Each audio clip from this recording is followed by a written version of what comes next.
This video will be brief, by design. It might also have some inaccuracies. I've done my best to fact check, but I'm only human. The point of this video is to give you a quick overview of terms I wish I'd known before I looked into politics. And if you see anything that perks your interest, I implore you to look into it yourself. The core idea of egalitarianism is that people have equal inherent value and should be treated as such. This is a concept that emphasizes equal opportunities. You can have subsets within egalitarianism that emphasize equity and equality in more specific areas rather than the far broader church of general egalitarianism. Egalitarianism often, but not always, uses political and economic tools of the left, such as redistribution of wealth through taxation, and because of this, it's more generally found on the left. Equity takes into account the context to create a truly equal result. It's unequal means for equal result. This image pretty much sums it up. Intersectionality, coined by Kimberly Crenshaw, describes how different systems of oppression interact while compounding their societal oppression. For example, if you're a black woman like Crenshaw, then your oppression doesn't just add together like simple addition, but instead it changes, it mutates, like squaring one by another to get some societal expectation that neither quite explains. She criticizes modern social movements for not considering this. For people like Crenshaw, feminism isn't doing enough, as in reality it is only fighting the oppression of white, cis, straight, middle-class, fully abled women, while the type that Crenshaw experiences is very different because of how it interacts with racism. Her general point is that for any social movement to succeed, it must take into account everyone whom they are fighting for, and how else they are oppressed. Fascism is a complicated idea to define. As Umberto Eco says in his essay Ur-Fascism, the term fascism fits everything, because it is possible to eliminate one or more aspects from a fascist regime and will always be recognizably fascist. The piece is titled Ur-Fascism for eternal fascism. This is because fascism evolves, it mutates, and can very quickly become undefinable. As he discusses, one cannot exactly call Franco's brand of fascism the same as Hitler's brand, as they often include mutually exclusive beliefs, like Franco's Spanish ultra-Catholic nationalism compared to Nazism's anti-Christian bedrock. This is all to say, fascism is difficult to pin down, and often those who try and define it will create a self-servingly narrow definition to avoid implicating themselves in it. Eugenics is the scientifically inaccurate theory that humans can be improved through selective breeding of populations. The National Human Genome Research Institute. Eugenics has an ugly history because it is an inherently ugly philosophy. It has a long and troubling history with many harmful consequences, like the idea that certain races are inferior to others and should be sterilized so they cannot breed and have children. Some proponents claimed that skull shapes and other physical traits could determine intelligence, personality, or human worth. A thoroughly discredited and harmful idea. It was particularly popular with the Nazis, conducting such atrocities as mass sterilization, euthanasia of people they saw as undesirable, and horrific scientific experiments on people. I won't mince words. It's bad. Imperialism is the imposition of control by one political community onto another political community. This control can be formal, like the British rule over India, or informal through exploiting certain economic inequalities or differences in culture, military capacity, technical advancement, and even differences in language, like here in New Zealand with the different translations of the Treaty of Waitangi. Marxism is a dense economic, social, political, and philosophical theory developed in the late 19th century by Karl Marx and Friedrich Engels in many essays and books, most notably Das Kapital, which examines the inner workings of capitalism and critiques it, and in other works, like the Communist Manifesto, they shaped the theory which later became the bedrock of modern Marxist socialism and communism. Marxism centers on class struggle and historical materialism. Let's take a fictional mining town as our starting point. In this town, the core industry, mining, shapes everything: the social life, the daily dynamics, and the atmosphere. People live with the constant worries of mining collapse, black lung, and have long hours and relatively low wages. The whole character of the town is pushed forward by the nature of its industry. Now, historical materialism is exactly this idea, that material conditions and the mode of production shape history and peoples. In a place like that mining town, the tension between workers and owners, the proletariat and the bourgeoisie, if you like, become the driving force. That tension shapes how the society evolves and how people see those in power. Class struggle is exactly that, the struggle between two classes. On one side, the bourgeoisie or the ruling class, and on the other, the proletariat or the working class. In Marx's theory, the tension is the core driving force of economic development. It is a constant push and pull where the working class gains things like 5-day work week, 8-hour days, union rights, and workplace safety that shapes the economy in their favour. Conversely, when the ruling class pulls things the other way, it might lead to more automation or weaker unions and fewer protections. One key point is that the working class has strength in numbers. It is essentially 99% of our population versus the top 1%. So, to maintain the advantage, the ruling class might try and divide the working class by creating internal divisions over petty things like race or gender to weaken the collective power.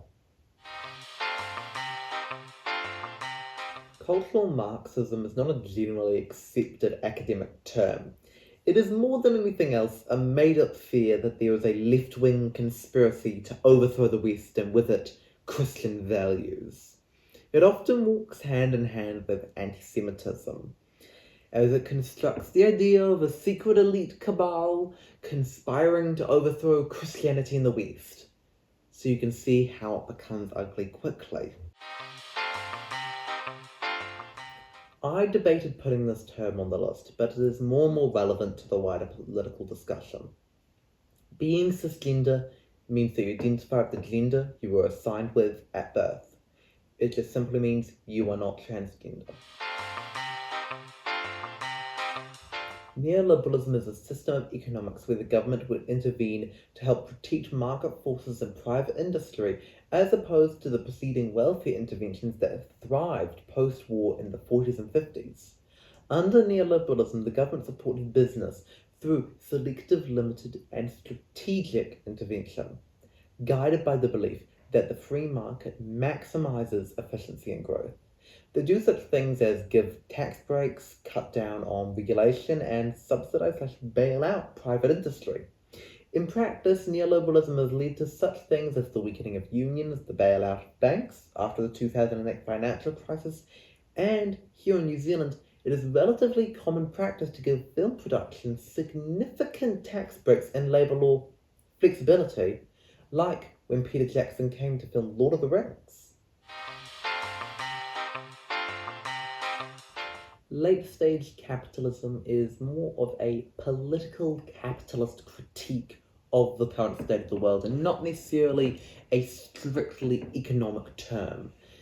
Late-stage capitalism in its modern context describes a post-World War II state of capitalism, which is highly automated, monopolized, with the means of production and wealth concentrated, pervasive alienation of consumer and workers, and a far more globalized economy. This concentration of wealth and power produces significant economic instability under late-stage capitalism. Surplus value. is a core Marxist economic principle. It is the idea that profit is made through extracting surplus value, which is the discrepancy between the wages paid to workers and the value created by workers' labour, which could also be described as the discrepancy between labour power, wages, and the value produced by labour. Karl Marx argues that capitalist profit resides there, and that paying workers less than the value they produce constitutes exploitation. He further contends that exploitation like this is an inherent, unavoidable feature of capitalism. Classic liberalism arose in the 18th and 19th centuries. In the modern day, it is found in contemporary centre-right, but has influenced both sides of the political spectrum. It aims to promote private property, the free market, limited state intervention, the rule of law, civil liberties, free trade, and minimal state in general. In the modern day, it often works hand in hand with neoliberalism. Social liberalism is more what we would expect today.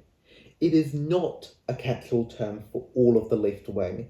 It is instead a centrist, centre-left ideology that is there to promote equal opportunities, individual liberties, government intervention to help stabilise the economy, social programs like welfare, free education and free healthcare, and it is distinct from socialism and other left-wing anti-capitalist doctrines, as it still maintains capitalism. Nationalism emphasizes a shared national identity, where the government is used to sustain and promote that shared identity. This national identity does not necessarily have to include all citizens. It instead defines a people, which could be your citizens, civic nationalism, or the citizens who share the same race, faith, etc., ethnic nationalism. Zionism is a nationalist movement rooted in Jewish identity, advocating for the establishment of a Jewish homeland in Palestine, largely in response to rampant anti-Semitism in Europe. It is a controversial belief, as it involves the colonization of a nation, Palestine, and the replacement of a people to create something which many, including myself, believe is an apartheid state. Communism is an extremely broad church and is not defined by the USSR, which was an extremely centralized, nationalized, and authoritarian interpretation of Marxism, especially in Stalin's years. The core of communism is a classless, moneyless society. Many believe that communism will require massive state control, but in fact Karl Marx said that under communism the government should wither away over time, post-revolutionary. This is not to say Karl Marx rejected state control. He did promote a transitional period of the dictatorship of the proletariat, where there would still be deep state control during this period. In classic Marxism, socialism would be a transitional period between capitalism and communism, but in more contemporary interpretations of it, socialism is its own political doctrine, which is itself, you guessed it, a broad church.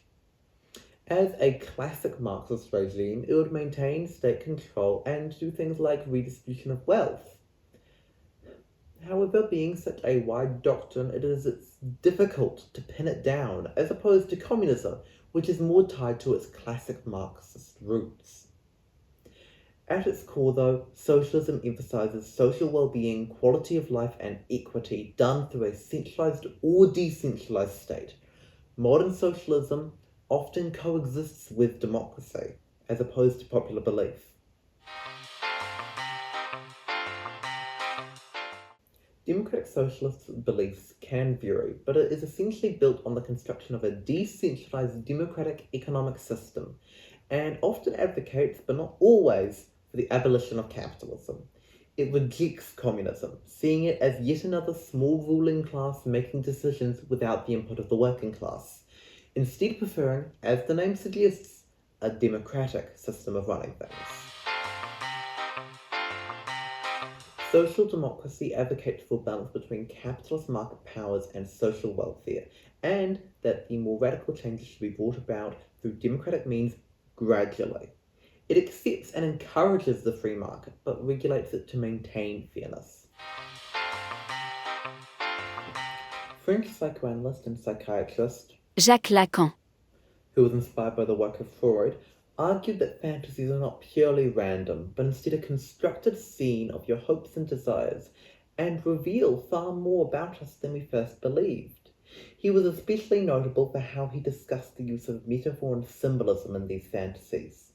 To use a crude example, someone who is insecure about their masculinity could perhaps have fantasies about wielding a large weapon. The more contemporary description of phantasms comes from feminist philosopher Judith Butler.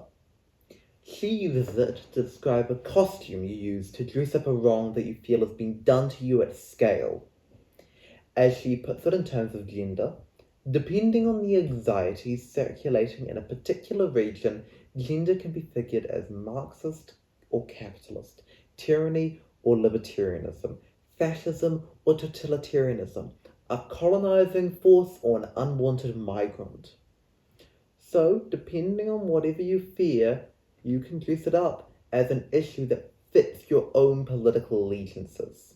For example, I can't get a job because of real economic hardship caused by late-stage capitalism and the shrinking middle class.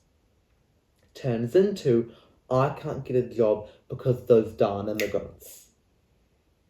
So, here immigrants are a symbol, a metaphor for the real problem.